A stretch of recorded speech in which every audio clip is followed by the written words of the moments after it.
لیکن جو پرہیزگار ہیں وہ قیامت کے دن ان سے اوپر ہوں گے، اور اللہ جس کو چاہتا ہے بے حساب رزق دیتا ہے۔ زین للذین کفروا الحیات الدنیا، اصل کاٹنے کی بات یہاں آئی ہے، اور یہ خاص طور پر میں نے پچھلے 2-3 جمعوں میں یہ جو جس کو میں کہتا ہوں کہ دجالیت، coming events cast their shadows before, وہ دجال اکبر جو ہے اس سے پہلے یہ دجالیت کے سائے جو آ چکے ہیں، ان دجالیت کے ساتھ ان کا جو کیا ہے، اصل ان کا دماغ کیا ہے کہ حیات دنیاوی مزین سے مزین تر ہوتی جا رہی ہے، ٹھاٹ آٹ عیش، اسکائی اسکریپر، 102 بلڈنگ کی عمارت کھڑی ہو، منزلہ تو 102 منزلہ عمارت، آدمی کی جو ٹوپی گرتی ہے اس کو دیکھتے ہوئے اس کے نیچے کھڑے ہو کر، اور کاروں کی ریل ریل اور جو کچھ وہاں پہ چمک دمک جو ہے نظر کو خیرہ کرتی ہے چمک تہذیب حاضر کی۔ تو جیسے جیسے سائنس اینڈ ٹیکنالوجی بڑھی ہے، اس نے اس دنیا کی زندگی کو خوب اور مزین کر دیا اور مزین کر دیا اور مزین کر دیا، تاکہ سب کے سب اسی کے مرید، اسی کے طالب، اسی کے عاشق بن جائے، اور دنیا ہی ان کا مطلوب و مقصود بن کر رہ جائے، اس سے آگے کی کوئی سوچ ہی نہ رہے۔ زین للذین کفروا الحیات الدنیا، مزین کر دی گئی ہے کافروں کے لیے دنیا کی زندگی،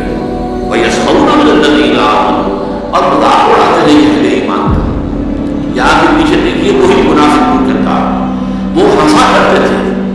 چنانچہ سورہ بقرہ کے دوسرے رکوع میں بھی ہے، جب ان سے کہا جاتا تھا وَإِذَا قِيلَ لَهُمْ آمِنُوا كَمَا آمَنَ النَّاسُ قَالُوا نُؤْمِنُ كَمَا آمَنَ السُّفَهَاءُ، جب ان سے کہا جاتا ہے بھائی اللہ کے بندو تم بھی ایمان لاؤ جیسے دوسروں نے ایمان لائے، وہ تو ایمان کے لیے اپنا سب کچھ تن من دھن دینے کے لیے ہر وقت تیار ہے، یہ تمہیں کیا ہو جاتا ہے؟ تو وہ کہتے تھے کہ کیا ہم ایسے ہی مان رہے ہیں جیسے کہ بے وقوف لوگ ہی مان رہے ہیں؟ یہ تو بے وقوف ہے، سفہاء ہے، انہیں اپنے خیر کی فکر نہیں، اپنے شر کا خوف نہیں، اپنے مفادات کا کوئی خیال نہیں، اپنے مستقبل کا، اپنے کیریئر کا کوئی خیال نہیں، اپنی اولاد کی مستقبل کی فکر نہیں، کچھ نہیں۔ یہ تو معلوم ہوتا ہے کہ فینیٹکس دیوانے ہیں، پاگل ہو گئے، مجنون ہو گئے، یا مکے میں حضور کو مجنون کہا گیا، کیا یہ ہے کہ صحابہ کرام جو مجنون تھے، پاگل تھے، فینیٹکس تھے، یہ لوگ جو ہے در حقیقت یہ عقل مقل جو ہے وہ بیچ کے کھا چکے ہیں، اور واقع ہے کہ بے خبر کود پڑا جسے تو خود تو عشق عقل ہے رحمت تماشا ہے نبے باپ کی، عقل کا تو ہاتھ سے آپ کا اس کا تعلق چھوڑیں گے نہیں تو میدان میں کودے لیں گے، عقل کے معنی پانچنے کے تو فرمایا ان کے لیے دنیا کی زندگی مزین کر دی گئی ہے، اور وہ مذاق اڑاتے ہیں یسخرون من الذین آمنوا، ان اہل ایمان کا، جیسے کہ صدقہ لے کر آئے تھے صحابی رات پر جب حضور نے غزوہ تبوک کے موقع پر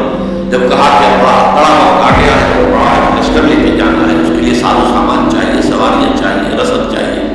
اب جو کچھ دے سکتے ہو وہ اللہ کا۔ تو ایک بیچارے صحابی تھے انصاری، ان کے پاس کچھ نہیں تھا، جیسے کہ ڈیلی دہاڑی دار مزدور، بس جو دن بھر کام کیا تو ان کے بال بچوں کے لیے کچھ چیز فراہم ہو گئی۔ اب انہوں نے بھی سنا کہ حضور نے کہا خرچ کرو اللہ کے راستے، ساری رات محنت کی، ایک باغ میں جو ہے پانی کھینچ کھینچ کر کنویں سے، اور وہ باغ کو سیراب کرتے رہے، صبح کو اس نے باغ کے مالک نے کچھ کھجوریں دے دی، یہ اجرت تھی ان کی، اس میں سے آدھی جا کے گھر والوں کو دے دی، آدھی لا کے حضور کی خدمت میں پیش کر دی۔ اب ٹھٹھے ہوئے منافقین بیٹھے ہوئے چودھری ہاں یہاں آئیے، ان کے کھجوروں کے بغیر یہ مہم سر ہو ہی نہیں سکتی، آپ کیا کریں جب مذاق ہو رہا ہے۔ حضور نے ان کی یہ توقیف کی کہ فرمائے کھجوروں کو یہ سارا ڈھیر جو پڑا ہوا ہے مال اس بات کا اس کے اوپر بکھیر دو، اس لیے کہ اللہ کی میزان پہ سارے ڈھیر پر بھاری ہے یہ کھجوریں جو لے کر آیا، اس کے پاس یہی کچھ تھا، کچھ پیش کر، لیکن مذاق ہو رہا ہے یسخرون من الذین والذین اتقوا فوقهم یوم القیامہ، اور جو متقی ہیں تقویٰ والے ہیں یہ ان سے بالا تر ہوں گے قیامت کے دن، پھر وہ ہنس رہے ہوں گے۔ سورہ مطففین میں تو یہاں